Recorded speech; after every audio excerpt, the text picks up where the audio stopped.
তো আবু বকর তিনি এমন একজন সাহাবী যে ইসলাম ধর্ম গ্রহণ করার পর তার যত সম্পত্তি বলতে যা ছিল, বিনা চিন্তা, বিনা দ্বিধা, বিনা সংকোচে তার যত সম্পত্তি ছিল সব আল্লাহ রাস্তায় দান করে দিয়েছেন। বলেন সুবহানাল্লাহ। রাসূল করিম সাল্লাল্লাহু আলাইহি সাল্লাম যখন তার পাগড়ি খুলে ফ্লোরের উপর রেখে বললেন, ও আমার সাহাবীরা, তায়েফের যুদ্ধে যেতে হবে, তাবুক যুদ্ধে যেতে হবে।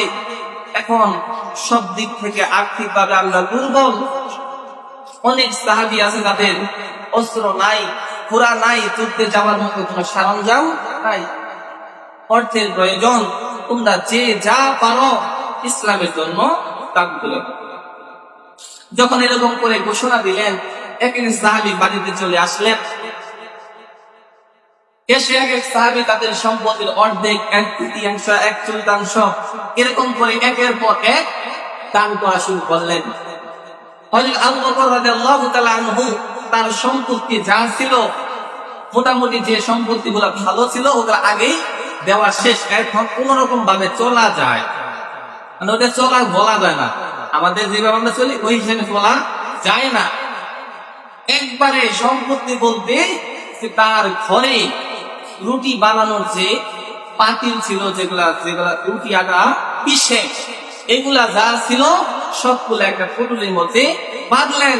বাঁধার পর তার ঘরটা ছিল খেজুরের পাতায়। তিনি কি করলেন, ওই খেজুরের পাতাগুলা হাত দিয়ে নাড়া দেয়, আর সে চিন্তা করে যে কোনো জায়গায় যদি কোনো সুই থাকে, এই সুইটা আমি যদি আল্লাহ রাস্তায় দান করি, জিহাদের ময়দানে কোন না কোন মুসলমান যোদ্ধা এটা কাজে লাগবে। বলেন সুবহান। এজন্য কি করলো, তার ঘরে কোনো সম্পত্তি আছে কিনা সে বেড়াগুলা আঘাত করলো, তার খরচ থাকলে করে যায়, যেটা নিয়ে ইসলামের জন্য আল্লাহ রাস্তায় দান করবেন। বলেন সুবহান। এমনকি হযরত আবু বকর রাদিয়াল্লাহু তাআলা আনহু কিতাবের মধ্যে লেখে, তার বাড়িতে চুলা ছিল, এই চুলার মধ্যে কি থাকে, রান্না করার পরে ছাই থাকে না, এই ছাইগুলা সে একটা পুটুলির মধ্যে তুলে সেই ছাইগুলাকে রওনা হলেন। বলেন সুবহান।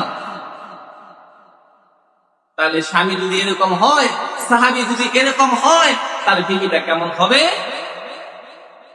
উম্মে রুহানা রাদিয়াল্লাহু তাআলা আনহা, হযরত আবু বকর রাদিয়াল্লাহু তাআলা আনহুর স্ত্রী, তিনি যখন এই সম্পত্তি নিয়ে রাসূল করিম সাল্লাল্লাহু আলাইহি সাল্লামের দিকে যাচ্ছেন, মসজিদে নববীর দিকে যাচ্ছেন, প্রতিমধ্যে বলতেছে, ও নবীর সাহাবী, ও স্বামী, আপনি একটু অপেক্ষা করেন।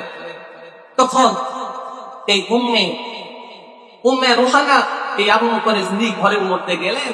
ঘরে যাওয়ার পরে তার বিছাইয়া শোয়ার মতো একটা খেজুরের পাটি ছিল। বলেন সুবহান।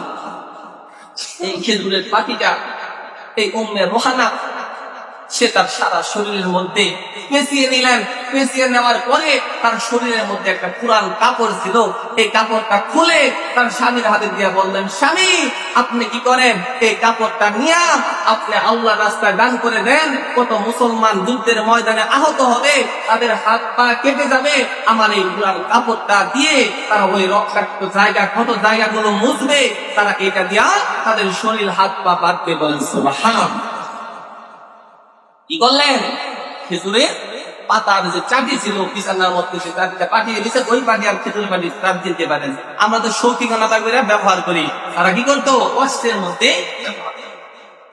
তো যখন ওইটা গায়ে দিয়েছে, গায়ে দিয়া যখন নিজের কাপড়টা খুলে দিয়েছে, আবু বকর রাদিয়াল্লাহু তাআলা আনহু সেই কাপড়টা নিয়ে, ওই পুটুলিগুলা নিয়ে রাসূল করিম সাল্লাল্লাহু আলাইহি সাল্লামের সামনে যখন জমা দিয়েছে, জমা দেওয়ার সাথে সাথে রাসূল করিম সাল্লাল্লাহু আলাইহি সাল্লাম বুঝতে পারলেন যে আমার আবু বকর আজকে পানির মধ্যে কোনো কিচ্ছু রেখে আসে। এক এক সাহাবীকে জিজ্ঞাসা করছেন, ওমর, তুমি কি দান করেছ? ওমর বলতেছে, আমার যা সম্পত্তি ছিল আমি দুইটা ভাগ করে এক ভাগ আল্লাহ রাস্তায় দান করে দিয়েছি। এক এক সাহাবী একভাবে বলতেছে। তো রাসূল করিম সাল্লাল্লাহু আলাইহি সাল্লাম আবু বকরকে বললেন, আবু বকর, আমার এক এক সাহাবী এক এক পরিমাণ সম্পত্তি দান করেছে। ও আবু বকর, তুমি তোমার বাড়ির মধ্যে কি রেখে আসছো? বলেন সুবহান। তাদেরকে জিজ্ঞেস করলো কি দান করেছো, আর তাকে জিজ্ঞেস করতেছে বাড়িতে কি রেখে আসো, কারণ যা ছিল এমনকি সম্পত্তি বলে ছাই ছিল ছাইটাও নিয়ে আসতে বলেন সুবহানাল্লাহ। এই জন্য রাসূল করিম সাল্লাল্লাহু আলাইহি সাল্লাম জিজ্ঞেস করলেন, ও আবু বকর তুমি তোমার বাড়িতে কি রেখে আসো? বলতেছি ইয়া রাসূলুল্লাহ ইয়া হাবিবাল্লাহ, আমার বাড়িতে আমি সম্পত্তি বলতে কিচ্ছু রেখে আসি নাই, যা ছিল সব নিয়ে এসেছি।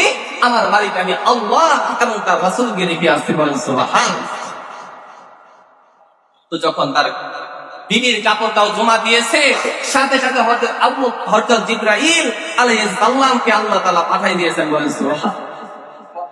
তো যখন পাঠিয়ে দিয়েছেন, রাসূল করিম সাল্লাল্লাহু আলাইহি সাল্লাম যখন লক্ষ্য করলেন জিবরাইলের দিকে, দেখা যায় জিবরাইল যে এই খেজুরের চাটি কি করবে শরীরের মধ্যে পেঁচিয়ে রাসূল করিম সাল্লাল্লাহু আলাইহি সাল্লামের সামনে দাঁড়িয়ে আছে।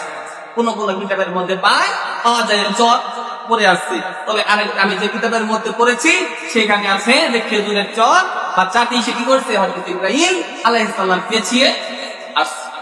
তো রাসূল করিম সাল্লাল্লাহু আলাইহি সাল্লাম জিজ্ঞাসা করতেছেন, তো ইব্রাহিম তুমি তো কখনো এরকম চাটি করে আসো না, আজকে আমার কাছে এরকম চাটি করে আসার কারণ কি, তুমি কেন এটা বলতেছি ইয়া রাসূলুল্লাহ ইয়া হাবিবাল্লাহ, শুধু আমি নয়, আসমানের মধ্যে যত রকম ফেরেশতা আছে, আপনার সাহাবী আবু বকরের স্ত্রী তার কাপড় যেভাবে খুলে দিয়ে ইসলামের জন্য যে ত্যাগ করেছে, এই ত্যাগটা আমার আল্লাহ তাআলা এতটা পছন্দ করেছেন, যার কারণে আসমানে যত ফেরেশতা ছিল আমি জিবরাইল সহ সবাইকে আল্লাহ তাআলা নির্দেশ দিয়েছে, আমি আমার বন্ধু আবু বকর এবং তার বিবির সম্মানে তোমরা সকলেই তোমরা কি করো, খেজুরের চাটি পরিধান করে বের হয়ে যাও।